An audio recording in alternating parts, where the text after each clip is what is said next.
Fast muna. Ano yung feedback mo? Kumusta ang karanasan? Positive.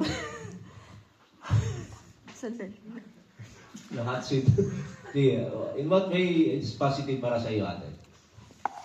Yeah. Unang-una, syempre, enlightenment, diba? Sa work ni God, sa ating personal life, in a mysterious way. Diba? So, tama kayo sinabi din ni JM, it helps to build rapport in our group, especially sa community. Lagi talagang may mga conflict. But we'll never expect perfections. But at least, it will help us to lessen the conflict. And so, yeah, it helps us also to know each other and to increase the tolerance. That's very important. Okay? And doon naman sa mga, syempre, di ba, hesitate tayo minsan, awkward tayo to open our personal life because there is a risk of mariteses. Pero it is a given fact in the life, in our life. Hindi natin yan ma-eradicate completely. But what important is if you feel that it will help your emotions or your feeling to feel enlightened, the burdens because we are not in our home country. Some of us, diba, malayo tayo sa family, and especially winter season. Sabihin na natin na the mental health issues ay very common. Okay? And the awareness, it helps us to be attached or find someone to trust on, diba?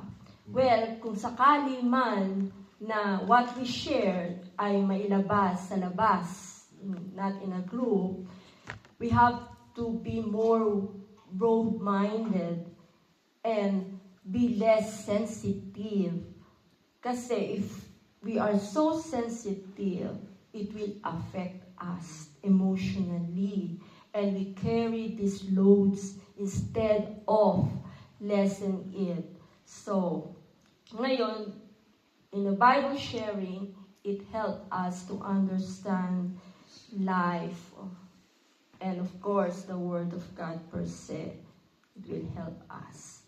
So, don't be, I know it's so hard, but yeah, let's try ourselves to be open.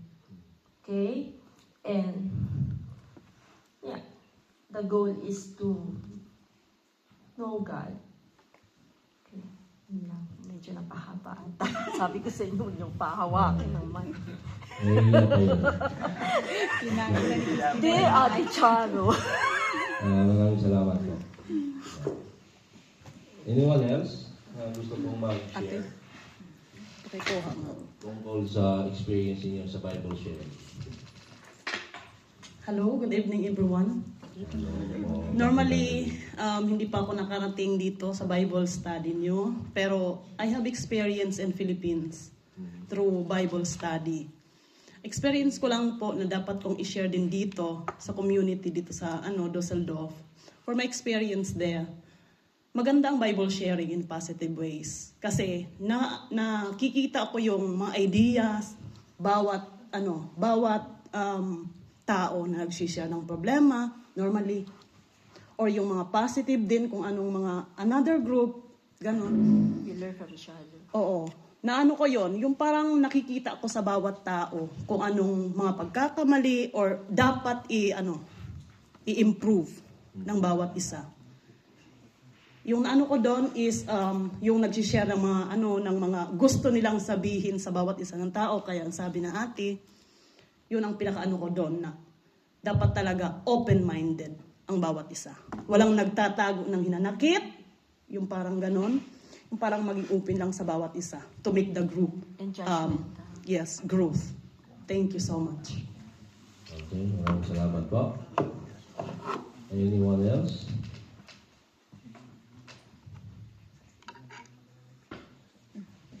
Kuya Frank, you want to say something so far, or anything that you want, that you have in your heart? Maybe just one or two ideas. On Yeah. it.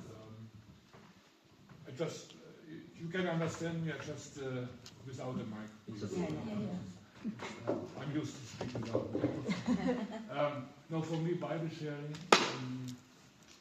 as I got it right, is that the purpose is that we share our opinion about the Bible first, and this should be in a very tolerant way, because everybody of us has its own background, so to say. Yeah? Its own package to carry, and we might have different opinions about this or that.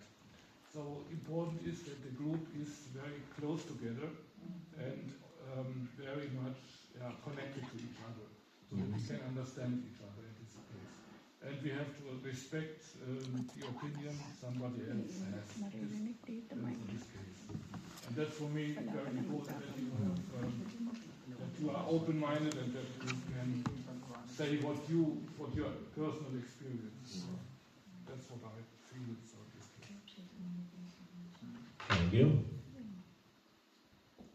Last chance. Sino bang gusto mag-share?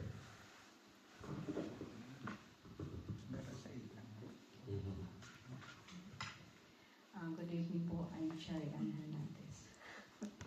Ang bali sa akin is Bible sharing talaga is really help our personal life, especially our spiritual life, yung ating connection natin and relationship to God, it deepen our faith.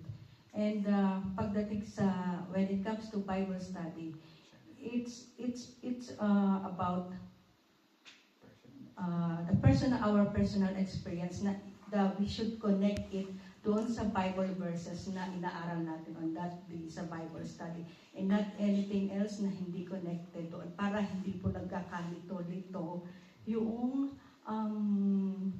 nais iparating sa atin ng Bible verses na inaaral natin doon sa Bible study.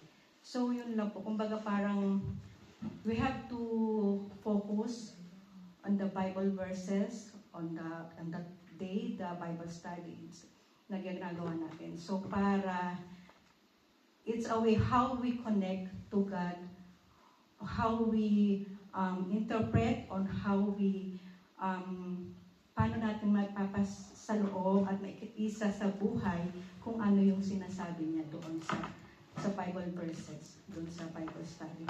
Not anything else na masyado ng personal na malayo. So, kailangan connected doon sa Word of God, sa Scriptures. So, yun lang po. Okay, good. Thank you. I just want to add po. Yes. I think during Bible study po dun sa ating instruction, it is stated there very clearly na it should be your personal experience. It is not how you interpret the reading itself and the Bible itself. So, ayun lang po yung ano. Kaya po, baka yung isa-iba lang is baka namamila. But during pong Bible sharing, it was really stated there very clearly na it should be your personal experience and not interpreted Personal experience. interpretation of the Bible reading itself. Yes, po, please. Ako po as facilitator. Yung experience ko lang as facilitator. Yun yung mga medyo sa simula pa lang po ay siguro po yung sa first time na mag-facilitate ng isang Bible sharing is medyo mahirap, lalo na kung hindi ka connected sa lahat ng atin. Yung first time, syempre nandun pa yung trust issue, nandun yung iba kaba, kasi nga yung iba kaya ayaw pumunta, yung word na nagchichismisan lang naman. So as facilitator po, yung first time talaga medyo mahirap. Kaya nga po yung aming first time ng Bible sharing is yung get together lang kami muna. So nagpakilala as kami po lahat. At nilinaw at malinaw po sa amin na ito po yung sa experience ko po